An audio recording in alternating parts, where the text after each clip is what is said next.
to our special with me, Sakshi. Now, Anna Hazare, that is the name doing rounds in every village, every town, every city in India. This man's movement has picked up like the struggle for independence. He is leading India's fight against corruption. But who is Anna Hazare? Let's take you on a brief trip into his life. Name: Kisan Baburao Hazare. Born 15th January 1940. Bhingar village, Ahmednagar, Maharashtra. Fighting injustice is in his veins, and Anna Hazare is probably fighting his biggest battle today. And when we say big, it really is big.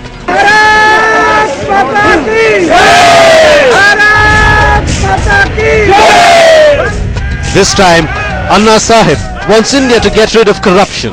He wants the government to adopt the Jana Lokpal bill. He is sitting on a fast unto death since 11 AM on Tuesday. Anna Hazare has always been a fighter. This isn't the first and definitely not the last campaign he has undertaken. Here is a look at his life from early days.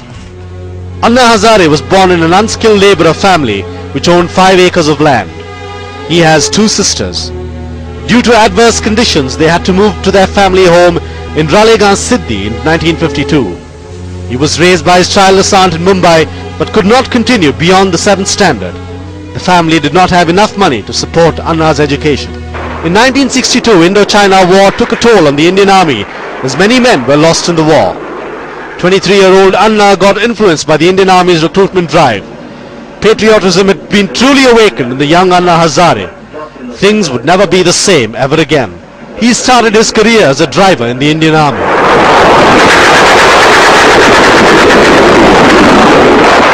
In the year 1965, Pakistan attacked India, and at that time, Hazare was posted at the Kemkaran border. On 12th November 1965, Pakistan launched air attacks on Indian base, and all of Hazare's comrades became martyrs. Hazare had a close shave as one bullet just passed by his head.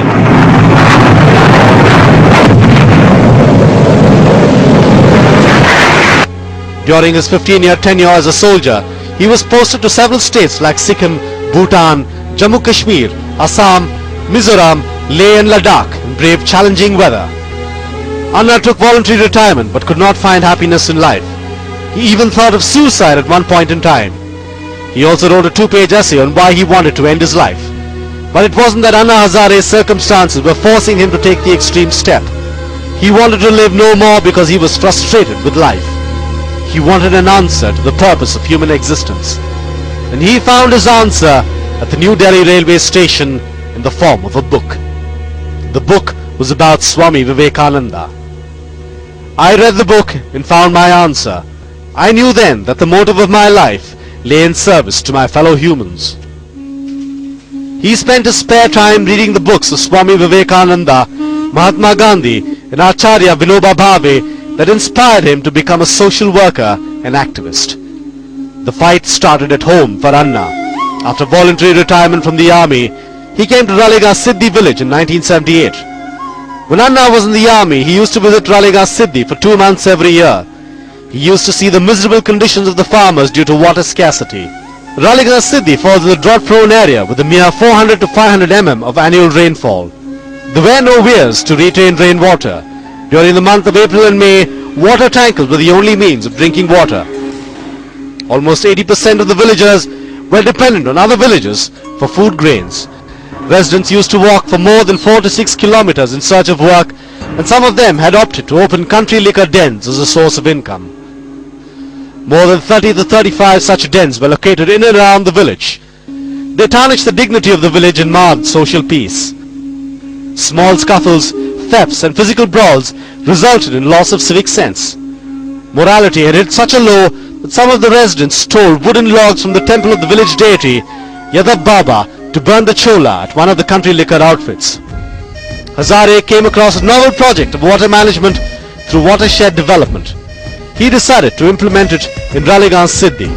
By conserving every drop of water and preventing erosion of the fertile soil, he steered the villagers to begin working towards water conservation. At the outset, they completed 48 Nala bunding work, contour trenches, staggered trenches and gully plugs. The villagers also worked on meadows development and forestation of 500 hectares of land. This resulted in an increase in the groundwater level. After that, Hazare along with his team worked out the cropping patterns suitable to the quality of soil and the water volume available for farming. This led to increase in the water table by making water available for 1,500 acres of land instead of 300 acres. As a natural sequel, this effort led to yielding of food grains and the villagers became self-sufficient in terms of food. The tables are turned. Earlier, there was no work available for the villagers. Now, manpower was required to be imported from neighboring villages. He had started making a difference in the lives of many people with his effort. He helped farmers of more than 70 villages in drought-prone region in Maharashtra since 1975. He also motivated the residents of the village to build a secondary school in the village through voluntary labor. If you have ever felt good about the Right to Information Act, you can promptly thank Anna Hazare for it. In the early years of the last decade, Anna led a movement in Maharashtra. The movement forced the government of Maharashtra to pass a stronger Right to Information Act. This was later considered as the base document for the Right to Information Act of 2005 enacted by the Union government. It also ensured that the President of India assented to this new act.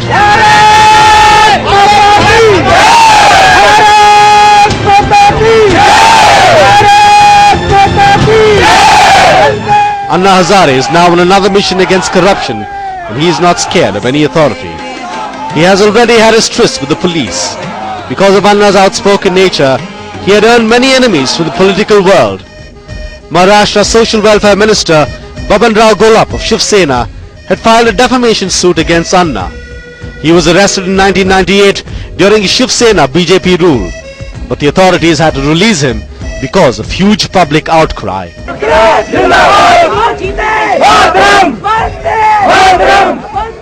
Anna Hazare could be termed as modern-day Gandhi, leading the movement against a different type of enemy, corruption.